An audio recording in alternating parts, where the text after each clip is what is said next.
Olá, muito boa noite a todos e todas que estão nos acompanhando. Segunda-feira, 29 de março de 2021, estamos iniciando mais um programa Roda de Conversa. Estamos iniciando mais um programa Lato Senso, com Edson Gomes, aqui pela sua TV Roda de Conversa. Hoje, estamos iniciando aqui.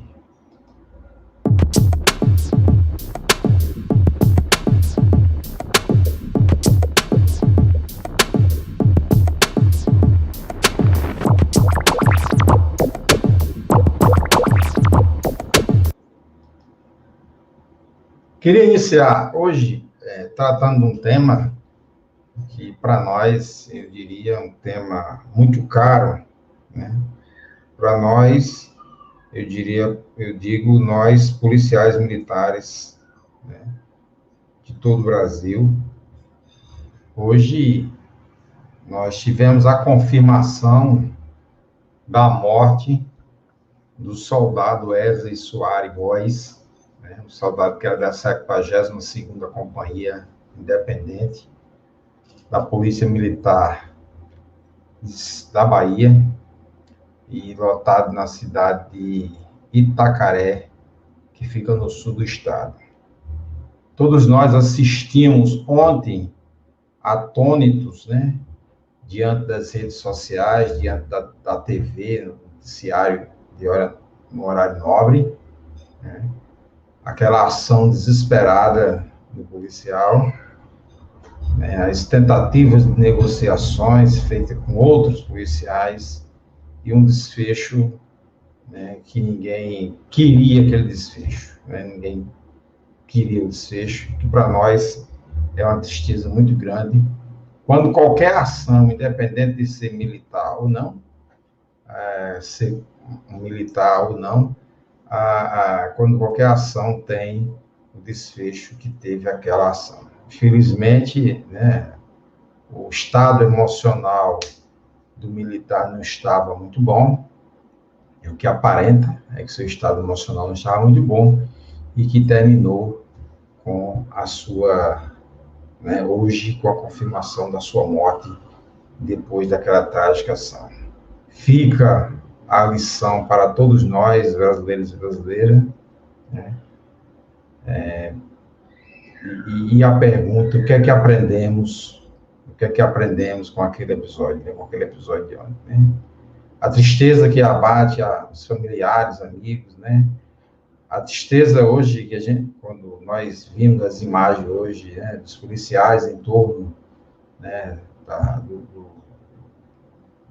do féretro, né, em torno no enterro daquele policial militar, que ao longo da sua vida, trabalhou na defesa, né, da vida, né, na defesa da segurança pública no estado da Bahia. Onde quer que fosse a cidade que ele fosse designado a trabalhar, ele cumpria bem a sua missão.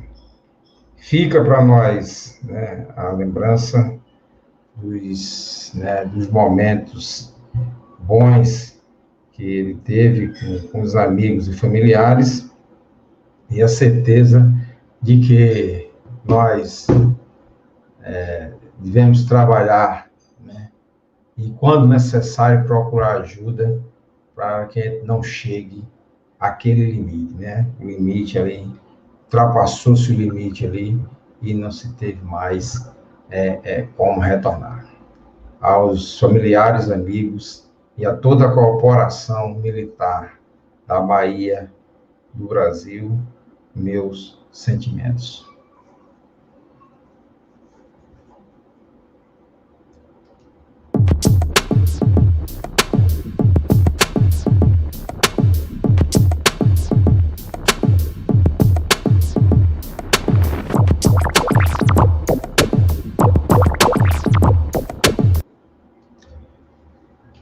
Frente a isso, eu queria trazer uma informação que, nas últimas horas, nós tivemos aí a confirmação de que, né, uma decisão do ministro Ricardo Lewandowski, do Supremo Tribunal Federal, né, não admitiu lá a possibilidade dos militares serem colocados ali no grupo, nos chamados grupos prioritários para a vacinação.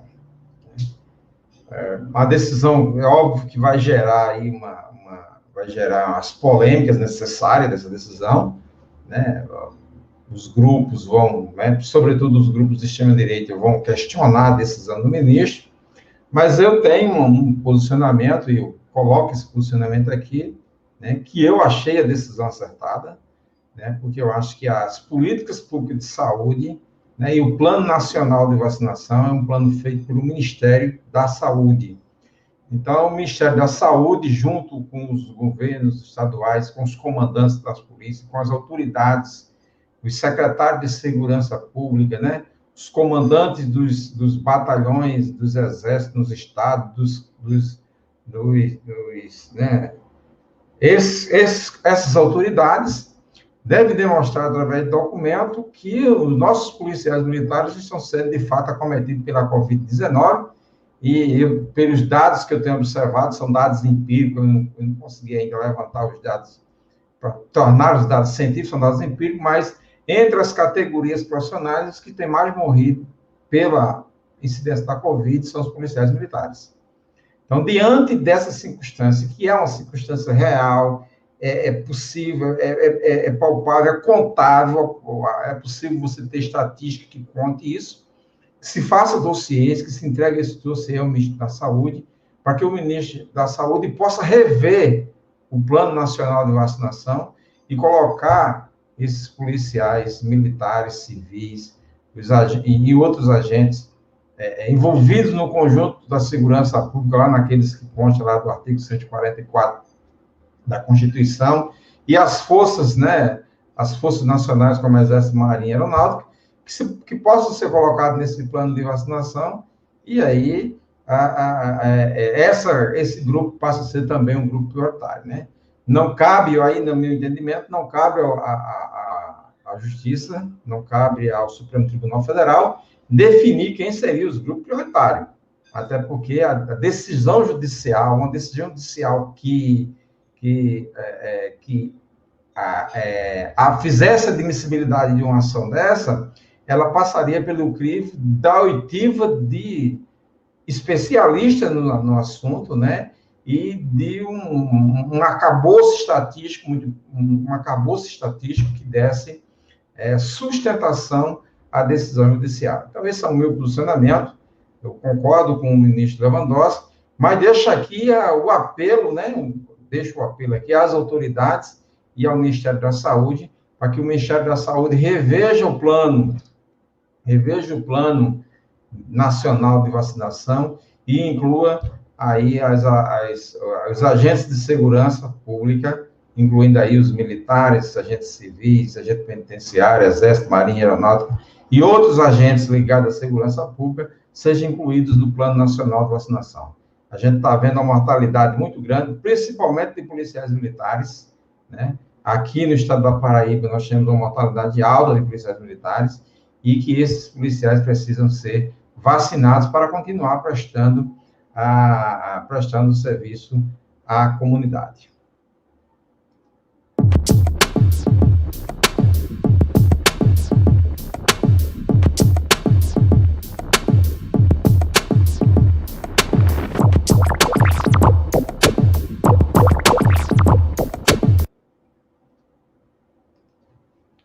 Hoje, a essas alturas, grande parte das pessoas já sabe que houve, né, demissões de ministros e ministros que assumiram novas pastas, ministros que trocaram de pastas e etc. Há muito se vem dizendo, inclusive neste programa aqui, que nós temos problema na economia, nós temos problema no Programa Nacional de Vacinação, nós temos problema de ordem política e econômica que tem atingido e tem impactado a vida de todos nós brasileiros, né? E, em alguns momentos, nós temos apontado, inclusive falo de especialistas, né, na forma como as políticas vêm sendo conduzidas pelo atual governo, né? E aí, uma das nossas reclamações é a forma como, desde o início do governo, se tem trabalhado as políticas internacionais, né, através de Itamaraty e do Ministério das Relações Internacionais, né, do embaixador do Itamaraty, como que essas políticas internacionais têm sido trabalhadas. Então, a gente viu agressões à China, que é o maior produtor de insumos para a produção de vacina no mundo. Nós tivemos problemas com a aquisição das vacinas vindas da China, nós tivemos problema com, em determinado momento, nós tivemos problema com as vacinas vindo da Índia, enfim, nós tivemos uma série de problemas relacionados, sobretudo, à forma como o Itamaraty vinha conduzindo essas relações internacionais. Finalmente, hoje, recebemos a notícia da saída do ministro das Relações Exteriores, né? E aí nós vimos uma frase hoje emblemática do presidente, eu acho que merece a gente fazer fazer uma análise sobre a frase do presidente, onde o presidente abre aspas, diz assim, o caos vem aí. E para iniciar esse debate sobre o caos, eu traria a ideia, né, o Edward Lorenz, né, que é o autor, o cara que criou a chamada teoria do caos, né, que o caos ele tem uma ideia central, a ideia central dessa teoria é de que uma pequena mudança no início de um evento qualquer poderá trazer consequências enormes e absolutamente desconhecidas no futuro, ou seja, existe até filmes como Efeito Colateral, né, um filme muito conhecido aí, que gente da minha geração assistiu, que é um filme chamado Efeito Colateral, que traz um pouco dessa teoria do caos. Não é possível que a gente possa imaginar, sem nenhuma perspectiva, digamos assim, de realidade, mas dizer que uma folha seca que se move na China, por exemplo, pode desequilibrar, digamos assim, desequilibrar uma enchente né, no continente americano. Isso é só uma forma da gente ilustrar tudo isso. Então, depois, se alguém quiser se aprofundar sobre a teoria do caos, que busque aí, né? E principalmente o nome do seu autor, que é Edward Lorenz, né? E a gente viu que essa fala do presidente, né, o caos vem aí, nos deixou apreensivos durante um certo período, né? E aí a gente viu primeiro que hoje o ministro Ernesto Araújo, do Itamaraty, terminou sendo demitido sumariamente do seu cargo. Isso já vinha sendo cogitado desde semana passada, havia ali uma discussão importante entre o Senado, o Congresso, né, pedindo a saída do ministro, né, e a todo custo o presidente resistia a essa saída do ministro. Há muito tempo que se pede, né, a saída desse ministro, mas infelizmente o presidente não queria ouvir, e hoje, mais uma vez, isso veio à tona, até porque ele andou dizendo, disse uma frase sobre a senadora Cátia Abreu, e dessa frase terminou que ele foi demitido sumariamente. Com a queda do ministro da Justiça, o Ernesto Araújo, também caiu o ministro Azevedo Silva, que era o ministro da Defesa, né? E aí, mais na frente, eu vou traçar algumas considerações sobre o ministro da Defesa, e eu acho que são considerações importantes, né? E aí, a partir daí, desencadeou toda uma situação, e aí por isso que eu comecei pela frase, né, do presidente dizendo que o caos vem aí, porque desencadeou toda uma situação, e agora à noite, né, em uma nota foi confirmado que houve troca de 6 ministros, né, no total, 6 ministros foram trocados aí de pasta. Então, houve mudança na AGU, que é a Advocacia Geral da União, e no Ministério da Justiça, e na Casa Civil, e na Secretaria de Governo da Presidência da República, né? A nota afirmou as trocas, ou confirmou as trocas, com a saída do ministro Azevedo de Silva, que era o ministro da Defesa, né? E o ex-ministro da Casa Civil, general Walter Braga Neto, passa a assumir o Ministério da Defesa, né? O general Ramos, que era da Secretaria de Governo, passa a assumir a Casa Civil. O ministro da Justiça, que era o André Mendonça, volta para a Advocacia Geral da União, que é de onde ele veio.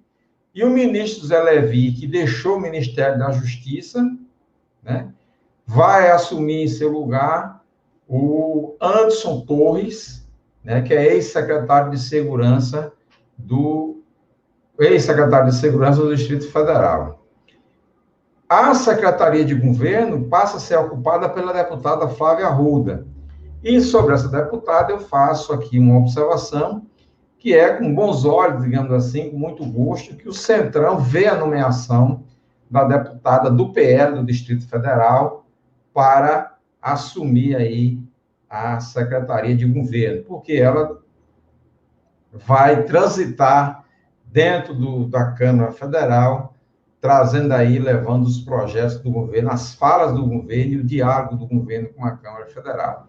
Então, é importante que a gente diga que, de novo, nós vamos ter Anderson Torres assumindo assumindo o Ministério da Justiça e a Flávia Arruda, a deputada Flávia Arruda, assumindo aí a Secretaria de Governo. Então, esses dois são novos, os demais são mudanças dentro do governo.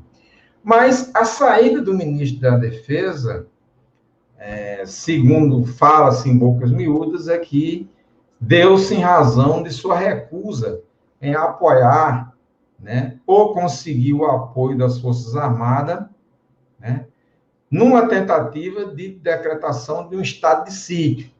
Isso porque, se ele conseguisse o apoio das Forças Armadas, e com esse apoio se pressionaria o Congresso Nacional, o Senado e a Câmara para aprovar esse estado de exceção. E aí eu trago aqui para vocês que esse estado de exceção, ele se caracteriza pela garantia, pela suspensão da garantia dos direitos individuais, dando pleno poderes ao presidente da República. A gente já tinha visto nas semanas anteriores, em diversas falas do presidente, ele dizer que aguardasse que o caos vinha aí, que isso não ia ficar assim, que medidas severas poderiam ser tomadas, né? E o ministro da Defesa, me parece que não concordou muito com essa ideia, e uma das falas do ministro da Defesa, durante a semana, foi dizer que as Forças Armadas faziam parte da política de Estado e não da política de governo. Então, isso levantou, né, isso fez com que houvesse aí a demissão do ministro da Defesa, né? Medida bastante presente nas ameaças feitas por várias semanas, e a gente viu isso. Essa crise, ela se agrava, né? E a gente, quando falou da teoria do caos, é por isso. Cada vez que você mexe, a saída do ministro do Itamaraty terminou desencadeando aí todas essas mudanças. A saída, né, do ministro da Justiça desencadeia mudanças importantes, inclusive do Exército, né? A crise se agrava, a cúpula do Exército ficou surpresa com a queda do ministro da Defesa, né? O general Fernando Azevedo e Silva, e terminou se considerando normal o que ocorreu, né? E o Exército, segundo fontes da Folha, né, segundo fontes ligadas à Folha, que ficou sob anonimato, o Exército manifesta preocupação com a possibilidade da demissão do comandante das Forças Armadas, que é, né, da Força, do comandante do Exército, o general Edson Punjol, e que, se isso ocorrer, seria algo sem precedente desde a redemocratização, ou seja, nunca, né, um ministro do Exército foi, né, o comandante do Exército foi destituído das suas funções durante o governo. Se isso ocorrer, né, o Exército espera que isso não ocorra, mas se isso ocorrer, vai ser a primeira vez. Uma outra demissão hoje também foi a demissão da secretária de Educação Básica do Ministério da Educação. A Isabel Lima Pessoa pediu demissão do cargo, e esse cargo é considerado um dos mais importantes da pasta. Ela era um dos poucos nomes do MEC, né, segundo as fontes, que tinha boas relações com os especialistas na área de educação básica e na área de educação, né? E, sobretudo, não tinha uma ligação muito boa com a ala ideológica do atual governo. Então, a sua sucessora, a Lônia Besczai, é quem vai ocupar esse espaço e vai tentar fazer aí essas transferências.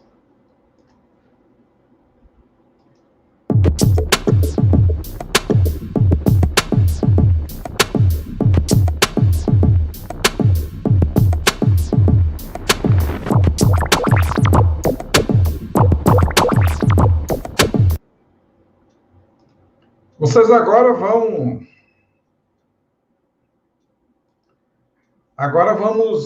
cumprindo o nosso prometido. Nós tínhamos noticiado que nós exibiríamos dentro do nosso programa. Nós iniciamos semana passada a fazer isso. Nós colocamos um documentário chamado Submundo, né? Um documentário que foi lançado em 2018. Né? Em 2020 foi lançado um documentário também importante, eu acho que é importante para esse momento, né? Que é o documentário Moro,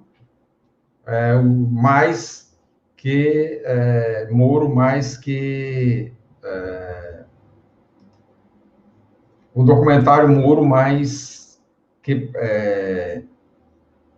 suspeito, né? Conforme nós tínhamos anunciado, o que vocês vão ver daqui a pouco vai ser esse documentário, né? E a gente vai trazer esse documentário, um documentário importante para que a gente possa analisar, como se comportou o ministro Sérgio Moro durante as investigações do caso, especialmente do caso Lula. Então, recentemente, com as decisões do Supremo Tribunal Federal, da turma do Supremo Tribunal Federal, que decidiu pela parcialidade do juiz Sérgio Moro, razão que nos levou a programar, dentro do nosso programa Lato Senso, a exibição do documentário. O documentário foi lançado em dezembro de 2020, no Dia Internacional dos Direitos Humanos, e tinha, naquele momento, a finalidade de evidenciar as provas da perseguição contra Lula, né? O roteiro desse documentário se dá a partir de recortes de jornais da época e do próprio habeas corpus assinado pela defesa do ex-presidente Luiz Inácio Lula da Silva. O documentário é apresentado por Juliana Gerais e Tadeu de Pietro. A atriz é conhecida, entre outros trabalhos, por sua atuação na série Todas Nós, da HBO. E Tadeu é diretor e ator com participação em diversas novelas transmitidas em rede nacional. Então, agora, você assiste, dentro do programa Lato Senso, o documentário Moro Mais Que Suspeito. No fim da tarde desta quinta-feira, o juiz Sérgio Moro decretou a prisão do ex-presidente Lula. O juiz Sérgio Moro acaba de ordenar a prisão do ex-presidente Lula.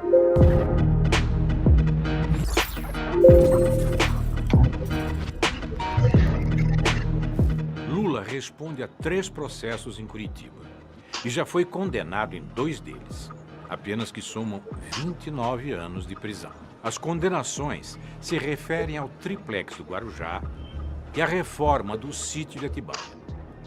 Todos esses casos são da famosa 13ª Vara Federal de Curitiba e passaram pelas mãos do ex-juiz Sérgio Moro. Essa é a história que saiu nos jornais e que você já conhece, que todo mundo conhece. Agora é hora de conhecer todos os fatos por detrás da história. Os bastidores do processo que tirou das eleições o primeiro colocado nas pesquisas para presidente de 2018.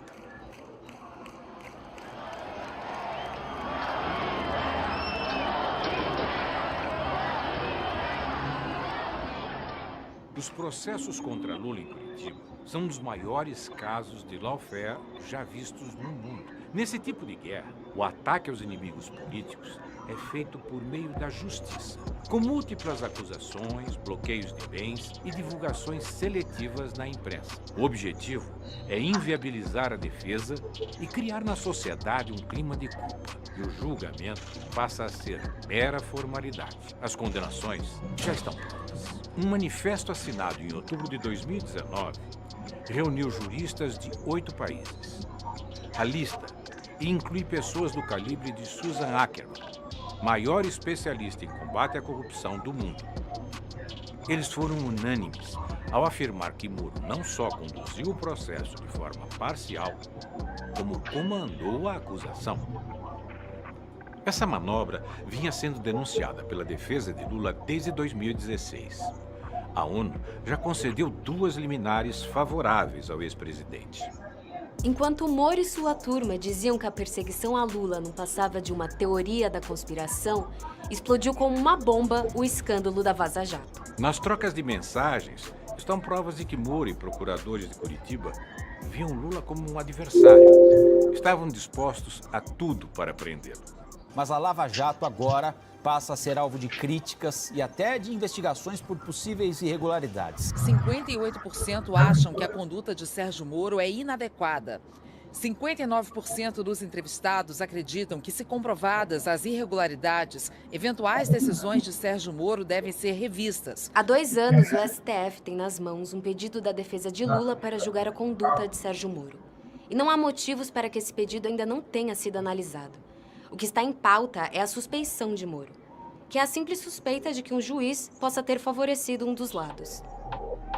A defesa do ex-presidente vem insistindo para que o julgamento do mérito seja retomado e espera que o habeas corpus volte à pauta do STF em breve. Quais são, afinal, as provas de que Moro é suspeito? Prova 1. A condução coercitiva ilegal de Lula. No dia 4 de março de 2016, Moro determinou que Lula fosse detido e levado para depor por mais de 3 horas em uma sala da Polícia Federal no aeroporto de Congonhas, em São Paulo. O cerco à casa de Lula aconteceu antes das 6 horas da manhã, já com ampla cobertura da imprensa. A mobilização dos repórteres havia sido previamente articulada por Curitiba. Um jornalista chegou a insinuar de madrugada em suas redes sociais que a operação aconteceria. A ação contra Lula foi tão abusiva que 2 anos depois, o STF proibiu a condução coercitiva para a realização de interrogatórios. Hoje, é ilegal levar uma pessoa a depor por força policial antes de intimá-la. Prova 2. Grampo ilegal. Nesta quarta-feira, a crise política atingiu o ponto mais alto. Alô? Alô? Lula, deixa eu te falar Fala, uma querido. coisa. Seguinte, eu tô mandando o Garcia junto com o papel pra gente ter ele e só usa em caso de necessidade, que é o termo de posse. O ex-juiz fez um vazamento seletivo. Essa revelação só foi feita mais de 3 anos depois pela Folha de São Paulo. Segundo a reportagem, Moro não quis tornar público que Lula disse a diferentes interlocutores que relutou em aceitar o convite de Dilma para ser ministro e que estava empenhado em buscar uma reaproximação com Temer e o MDB. Os diálogos colocaram em xeque a hipótese defendida por Moro de que Lula queria ser ministro para obter foro privilegiado. Moro cometeu outras irregularidades no episódio. O diálogo entre Lula e Dilma foi captado mais de 2 horas após a ordem judicial que interrompeu o grampo. Além disso, a conversa não tinha nenhuma relação com os processos sob responsabilidade de Moro. E ele não tinha autoridade para divulgar gravações envolvendo autoridades com foro privilegiado, como era o caso da presidenta Dilma. Moro cometeu um crime ao gravar conversas de um presidente sem autorização do STF. Ao ser cobrado pelo Supremo por seus atos, o ex-juiz apenas pediu escusas, mas o estrago já estava feito. Como consequência, o vazamento do grampo ilegal acelerou o golpe contra Dilma, dividiu a sociedade e colocou a nossa democracia em risco. Moro também grampeou o telefone do escritório dos advogados de Lula. Com isso, acompanhou mais de 400 conversas e teve acesso em tempo real à estratégia da defesa. Prova 3. A condenação de Lula. Deltan Dallagnol, coordenador da investigação na Lava Jato de Curitiba, revelou a outros procuradores que duvidava das provas entregues a Moro contra o ex-presidente. A conversa, revelada pela Vaza Jato, aconteceu 5 dias antes de Dallagnol fazer a primeira denúncia contra Lula, em 14 de setembro de 2016. O auditório já estava até marcado para a coletiva do PowerPoint. Falarão que estamos acusando com base em notícia de jornal, indícios frágeis. Então é um item que é bom que esteja bem amarrado. Fora esse item, até agora eu tenho receio da ligação entre Petrobras, o enriquecimento. E depois que me falaram, estou com receio da história do apartamento. São pontos em que temos que ter as respostas ajustadas e na ponta da língua. Mas Moro nunca se importou com a falta de provas. Em julho de 2017, o ex-juiz condenou Lula a 9 anos e meio de prisão por corrupção e lavagem de dinheiro no caso do triplex do Guarujá. Depois, o TRF4 ampliou a pena para 12 anos e 1 mês. Hoje eu pensei que os meus acusadores iriam mostrar uma escritura, um documento, um pagamento, alguma coisa que eu fiz para ter o apartamento que ele diz que é meu. Veja, porque eu esperava que depois de 2 anos de massacre, eu chegasse lá, tivesse um documento dizendo: o Lula comprou o apartamento, o Lula reformou o apartamento, o Lula pagou tanto pelo apartamento, a escritura está aqui registrada em cartório, o apartamento é dele, o Lula já dormiu no apartamento, já morou, nada. Pior ainda é a condenação no caso do sítio. A juíza Gabriela Hart, que substituiu Moro quando ele virou ministro de Bolsonaro, condenou Lula a 12 anos e 11 meses. Apesar de ser um caso completamente diferente, a sentença tinha trechos inteiros copiados e colados da condenação anterior feita por Moro. Mais tarde, essa pena foi ampliada pelo TRF4 para 17 anos. Em ambos os processos, as sentenças apresentavam graves falhas. Não determinavam o que Lula teria feito em favor das construtoras que justificasse o alegado recebimento de um apartamento no Guarujá ou a reforma de um sítio em Atibaia que nunca pertenceu a Lula. Moro diz apenas que Lula praticou atos indeterminados que teriam beneficiado as empreiteiras durante seus 2 mandatos como presidente. Não importava o que Lula apresentasse como evidência de sua inocência. Os processos eram meras formalidades em Curitiba e as condenações já estavam pré-definidas, sempre com o objetivo de manchar a reputação de Lula e tirá-lo da vida política. Prova disso é que Lula foi absolvido na Justiça de Brasília da acusação de ter feito parte de uma organização criminosa na Petrobras. O ex-procurador-geral da República, Rodrigo Janot, diz em seu livro que Lula era objeto de desejo da Lava Jato e revela que foi pressionado por Deltan Dallagnol a acelerar o processo do PowerPoint para justificar as demais condenações contra o ex-presidente em Curitiba. Com a absolvição de Lula nesse processo, há um entendimento de que caem por terra todas as outras acusações que pesam contra o ex-presidente nos processos iniciados por Moro. Prova 4. Abuso de autoridade. No dia 8 de julho de 2018, o desembargador Rogério Favretto, do TRF4, determinou a soltura imediata de Lula. Gebran Neto, outro desembargador, suspendeu a decisão do colega, embora só tivesse jurisdição sobre o caso no dia seguinte, ao fim do plantão judicial. Moro, que estava de férias, atropelou todo e qualquer rito jurídico para evitar a liberdade de Lula. Enquanto se debatia qual desembargador tinha razão, Moro, um juiz de primeira instância, determinou que a PF de Curitiba não soltasse Lula. A ordem foi acatada pelo delegado da Polícia Federal, Maurício Valeixo, o mesmo que depois se tornou braço direito de Moro no governo Bolsonaro. Favretto reiterou a soltura imediata de Lula, mas o presidente do TRF4, Thompson Flores, entrou na disputa e manteve Lula preso. Moro teve que dar explicações ao Conselho Nacional de Justiça sobre a sua atuação no episódio. E essa não foi a única vez que o então juiz passou dos limites. Diversas vezes, durante as audiências em Curitiba, ele tentou intimidar os advogados de defesa de Lula. Como a gente fez lá brincando lá no ringue com o Lula, né?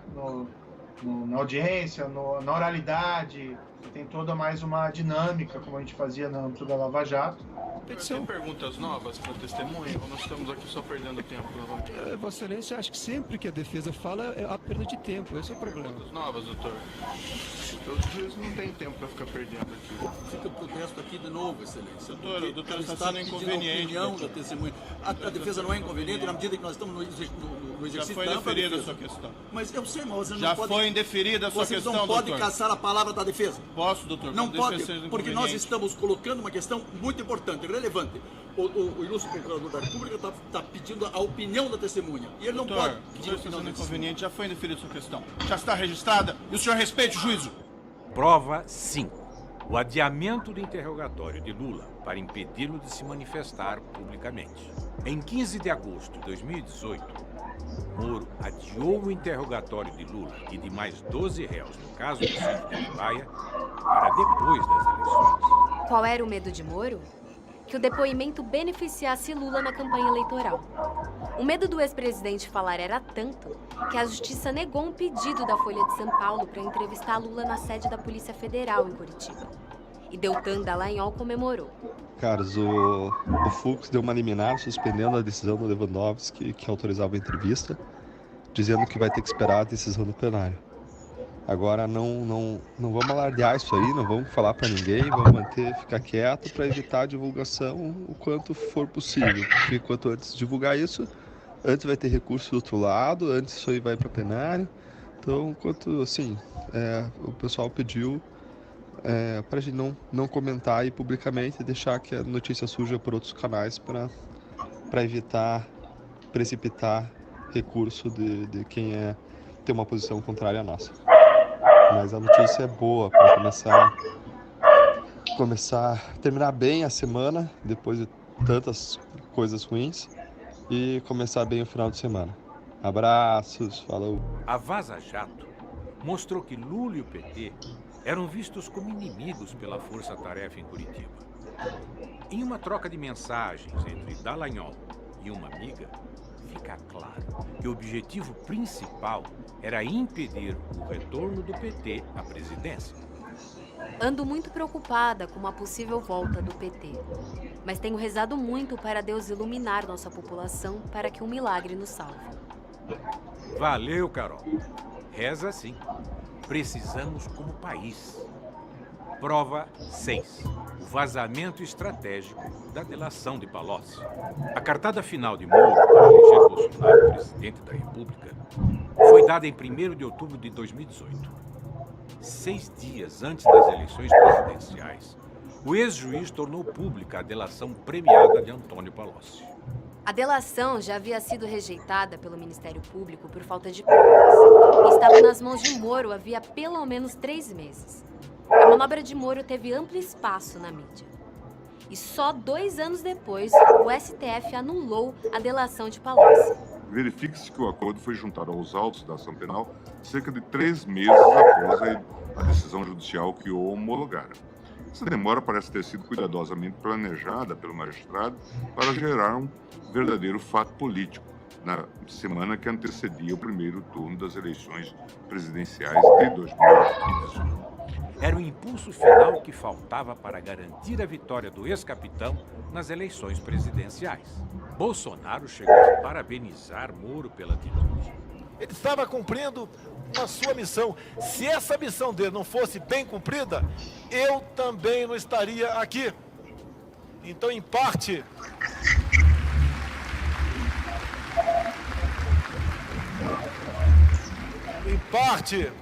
do que acontece na política do Brasil, devemos a Sérgio Moro.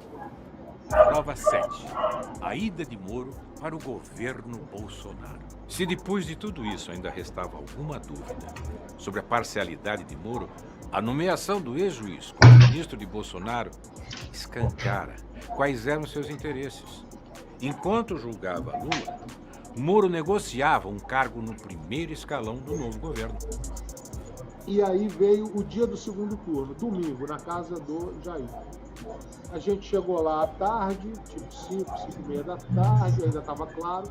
O Paulo Guedes estava na sala, me puxa, me chama e fala assim: Bebiano, eu quero conversar com você, um negócio aqui importante. E foi a primeira vez que o Paulo Guedes mencionou que estava conversando com o Sérgio Moro. Ele me contou que já tinha tido 5 ou 6 conversas com o Sérgio Moro e que o Sérgio Moro estaria como ministro da Justiça. A vitória de Bolsonaro foi comemorada por Rosângela, a mulher do ex-juiz. Ela postou um vídeo em sua conta no Facebook com uma montagem do Cristo Redentor ao lado do número 17 do ex-capitão e a frase: "Estamos juntos, Brasil". Sérgio Moro saiu do governo em abril de 2020. Em novembro, tornou-se sócio-diretor da Álvares & Marshall. A empresa tem entre seus funcionários ex-agentes de departamentos de inteligência dos Estados Unidos, como o FBI e a NSA. A Álvares & Marshall foi administradora judicial da OAS e apresentou à Justiça uma lista de imóveis de propriedade da construtora que incluía o famoso triplex do Guarujá, o mesmo que Moro e a Lava Jato afirmavam pertencer a Lula. A empresa norte-americana também é administradora judicial da Odebrecht, outra construtora que Moro levou ao fundo do poço quando era juiz da Lava Jato. A Álvares & Marshall revelou ao UOL que já teria faturado 17 milhões de reais com a crise da construtora brasileira. O conflito de interesses nestes casos é evidente.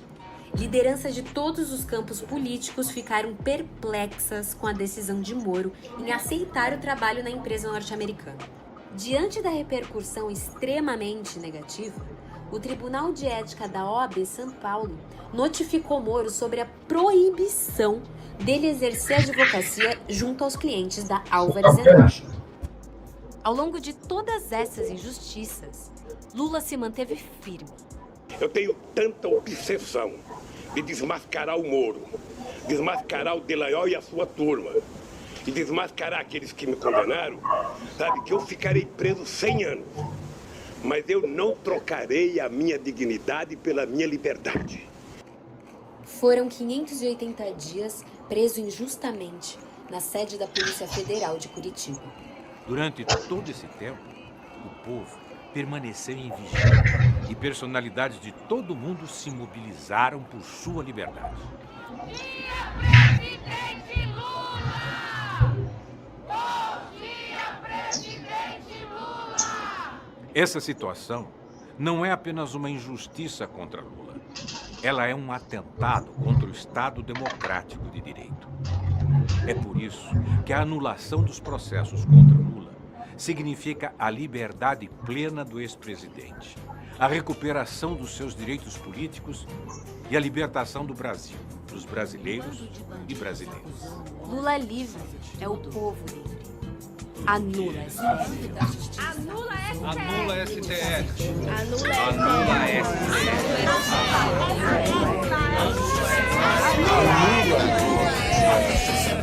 Um bando de bandidos acusou o homem de fazer tudo.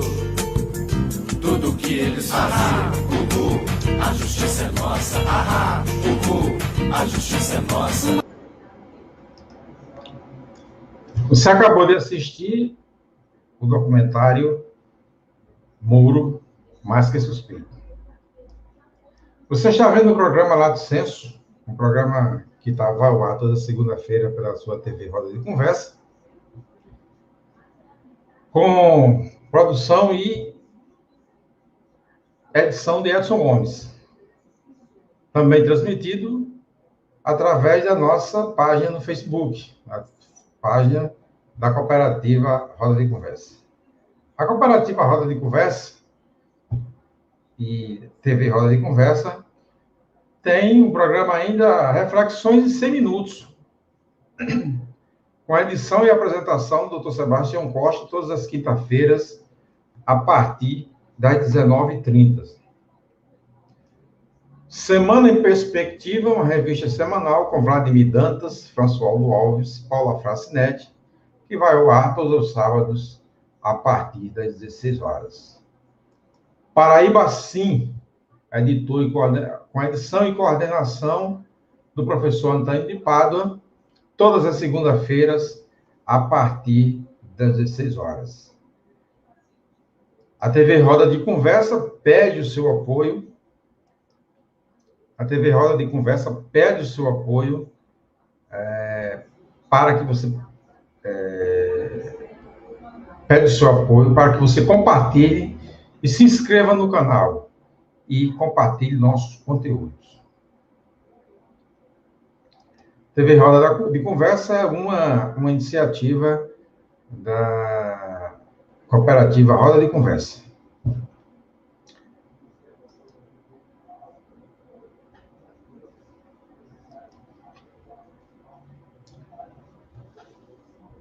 Neste momento, vamos colocar o ponto final do nosso programa, Lato Senso, desejar a todos e todas uma excelente semana e traremos aí ao longo da semana, nos nossos canais, nas nossas discussões diárias, nos nossos cards, nas nossas redes sociais, traremos aí as discussões acerca da nossa programação e dos acontecimentos narrados durante o programa. Não farei nenhum comentário sobre o documentário, desde que quem assistiu, quem não assistiu, que assiste o comentário, que tire suas próprias conclusões. A todos e todas, até o próximo encontro, se o grande arquiteto do universo assim nos permitir.